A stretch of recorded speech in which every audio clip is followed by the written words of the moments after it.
Introduction.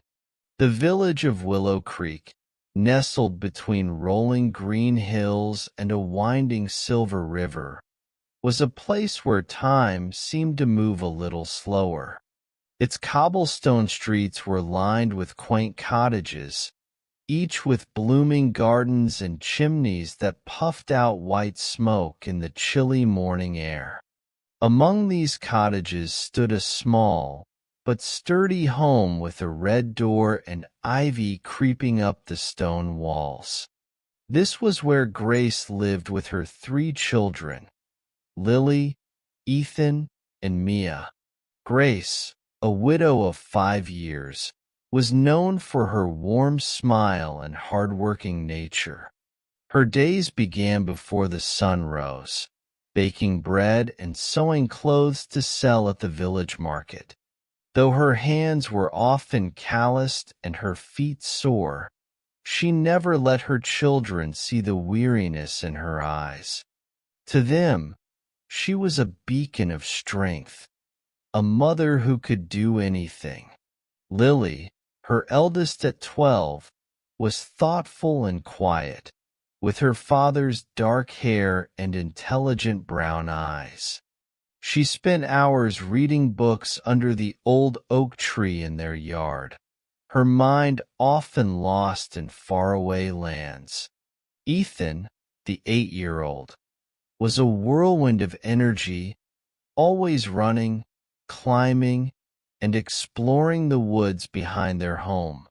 He had a knack for getting into trouble, but a heart of gold. Little Mia, just 5, was the sunshine of the family, her laughter echoing through the house like a bell. She adored her older siblings and followed them everywhere, her chubby hands clutching a worn-out stuffed bunny. Life in Willow Creek wasn't easy for Grace and her children.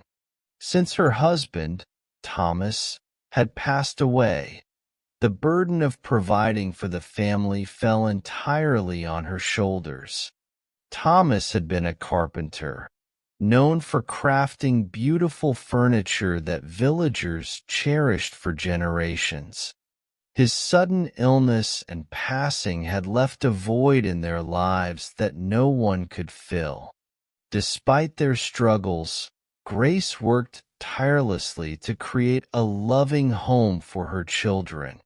She painted the walls with cheerful colors, cooked hearty meals even when ingredients were scarce, and told bedtime stories that transported them to magical worlds.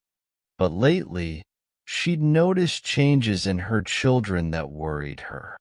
Lily, once so full of curiosity and laughter, had grown distant. She spent more time alone, her nose buried in books, and rarely spoke about her feelings. Ethan, always the mischievous one, had become defiant, often returning home with bruises from fights at school. And Mia, who used to bounce around the house with endless energy, clung to Grace's skirt and refused to let her out of sight. Grace knew her children were still grieving, each in their own way. She wanted to help them but didn't know how. Nights when the house was quiet and the children were asleep, she would sit by the fireplace, staring at the flames, and whisper to herself, "Am I doing enough? Am I enough?" One chilly autumn evening, as the wind howled outside and leaves scattered across the yard, Grace decided to try something different. She pulled out an old leather-bound journal, one that had belonged to Thomas. It was filled with sketches and notes from the stories he used to tell the children. He had always had a gift for storytelling, weaving tales of brave knights, talking animals, and enchanted forests. His stories had been their family's joy, a thread that held them together. Grace traced her fingers over the faded ink and made a decision. Perhaps, she thought, it's time to bring back story night. Little did Grace know, this simple idea would set her family on a path of healing, adventure, and a deeper connection than they had ever known. Rising conflict.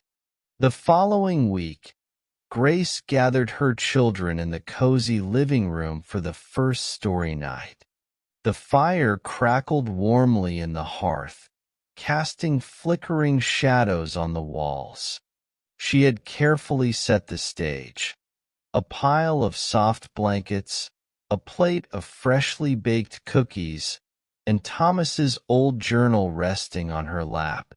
Tonight, we're starting something special, she announced, her voice gentle but firm. We're going to tell a story together.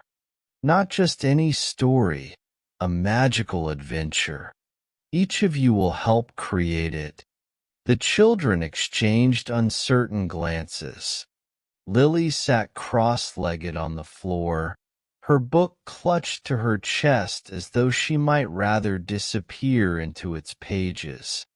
Ethan fidgeted, his knee bouncing impatiently. Mia, nestled close to her mother, looked up with wide, curious eyes. Grace smiled, determined to bring them together. Let's begin. Once upon a time, there was a bird, a strong, clever bird, who lived with her 3 little chicks.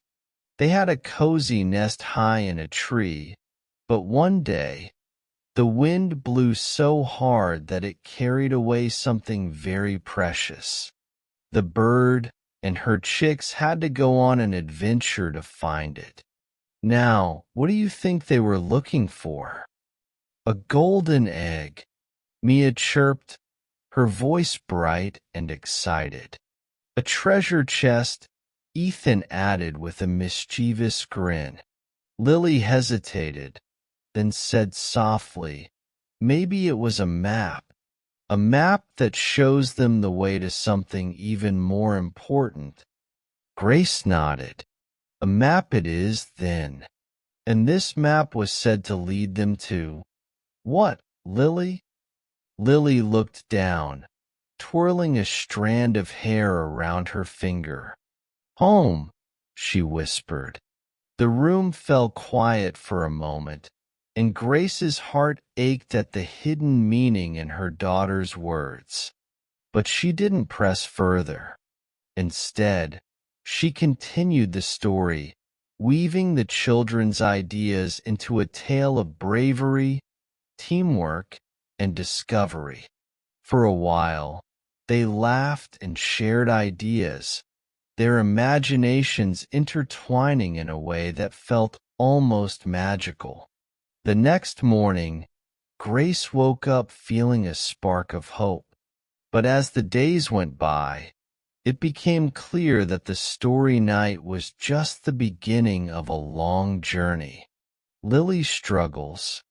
Lily had always been the responsible one, stepping into a motherly role for her siblings after their father's passing. But lately, Grace noticed her retreating further into herself. One afternoon, Grace found Lily sitting under the old oak tree, her notebook open but untouched. Everything okay, sweetheart? Grace asked, sitting beside her. Lily shrugged, her gaze fixed on the horizon. I'm fine. Grace sighed.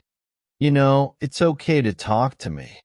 If something's bothering you. It's nothing, Lily interrupted, her voice sharper than intended. Then, as if regretting her tone, she added softly, I don't want to make things harder for you. Grace's heart sank. Oh, Lily, you're not a burden. You never could be. I just want to help. But Lily didn't respond. Instead, she picked up her notebook and walked back to the house, leaving Grace alone with her thoughts. Ethan's defiance. Ethan's trouble at school was becoming harder to ignore. One evening, Grace received a visit from his teacher, Mr. Cartwright, who explained that Ethan had been in another fight. "He's a bright boy, Mrs. Holloway," the teacher said kindly, "but he's angry. It's like he's carrying the weight of something he doesn't know how to handle." That evening, Grace sat with Ethan in the kitchen. He poked at his dinner, refusing to meet her eyes. "Ethan, do you want to tell me what happened today?" "No," he muttered. "Why are you fighting, sweetheart?" "Because they're stupid," Ethan blurted, slamming his fork onto the table. "They said Dad's gone because he wasn't strong enough, and I told them they were wrong." Grace's chest tightened. She reached out, placing a hand over his. "Ethan, it's okay to feel angry, but fighting won't bring Dad back, and it won't make the hurt go away. I don't want to talk about it," he said, his voice trembling. Mia's clinginess. Mia, the youngest, rarely let Grace out of her sight. She followed her mother around the house, clutching her stuffed bunny, and refused to play with the other children in the village. One evening, as Grace tucked her into bed, Mia clung to her arm. "Don't go, Mama. Stay with me. I'm just going to the next room, love," Grace assured her, brushing a strand of hair from her daughter's face. "You're safe here. What if you go away too?" Mia whispered, her voice barely audible. Grace's heart broke at the question. She kissed Mia's forehead and promised, "I'm not going anywhere, my sweet girl. I'll always be here for you." But deep down, she worried. Her children were each grappling with their grief in ways that were pulling them apart, and she felt helpless to bring them back together. The turning point. One evening, as the children argued over something trivial and Grace struggled to mediate, she realized that the family's wounds ran deeper than she had thought. They weren't just grieving the loss of Thomas, they were losing each other. Sitting by the fire that night, Grace opened Thomas's journal again. As her fingers traced the familiar sketches, an idea began to form in her mind. The story they had started during story night wasn't just a tale. It was a mirror of their journey as a family. And perhaps, if they could complete the story together, they might find a way to heal. Grace closed the journal with renewed determination. "We're going to finish this adventure," she thought, "and we'll do it as a family." Story night magic. The following Saturday evening, Grace once again gathered her children in the living room. This time, she had prepared something special, a set of candles arranged in a circle on the floor, their soft glow creating a magical ambience. On the table lay a stack of blank papers, a few pencils, and a colorful map she had sketched herself, complete with mountains, rivers, forests, and a shimmering X marking the treasure's location. Lily, Ethan, and Mia looked curiously at the setup. Ethan's eyes lit up with interest as he picked up the map. "What's this?"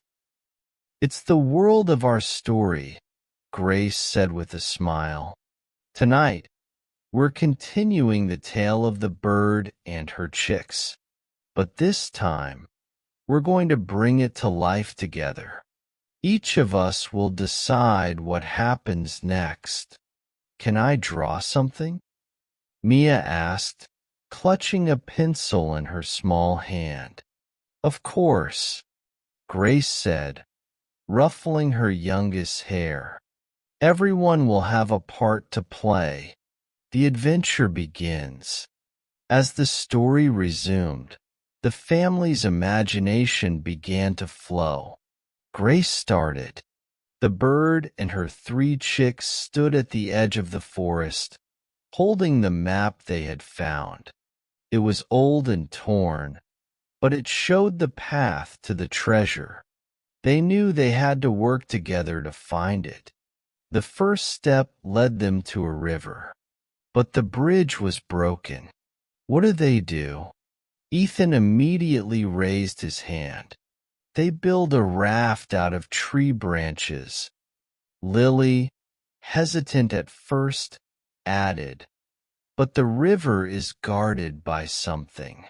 Maybe a family of turtles. They won't let them cross unless they solve a riddle. Grace nodded, delighted. And what's the riddle? Lily thought for a moment. Something about the stars. The turtles ask, what can shine without fire, sing without a voice, and guide you without moving? Ethan looked stumped, but Mia giggled and said, it's the stars, like the ones we see at night. That's right, Grace said with a smile. The chicks solved the riddle, and the turtles helped them cross the river.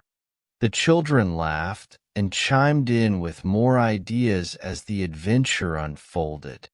Each added their unique touch to the tale. Ethan brought action and danger, inventing challenges like thorny vines and roaring waterfalls. Lily contributed puzzles and deeper meanings, often reflecting her own inner struggles. Mia, with her vivid imagination, added playful elements like talking animals and shimmering magic. A journey of connection. Over the next few weeks, story night became a cherished tradition. The family's fictional adventure mirrored their real lives in unexpected ways. One evening, as the bird and her chicks faced a fierce storm that tore their map to pieces, Lily suggested, maybe they don't need the map anymore. Maybe they realize they have everything they need inside them. Grace's chest tightened at her daughter's words, sensing the unspoken emotion behind them. That's a beautiful idea, Lily, she said softly. Another night, Ethan introduced a mischievous fox who tried to trick the chicks into giving up their treasure. But they don't fall for it, he declared. They stick together and outsmart him.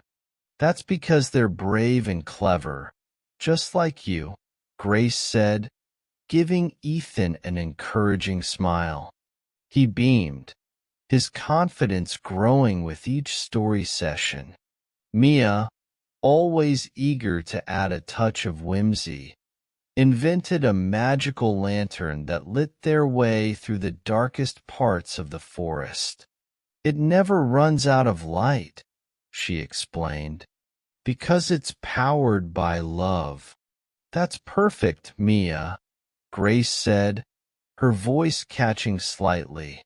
Love is the brightest light of all, healing through stories.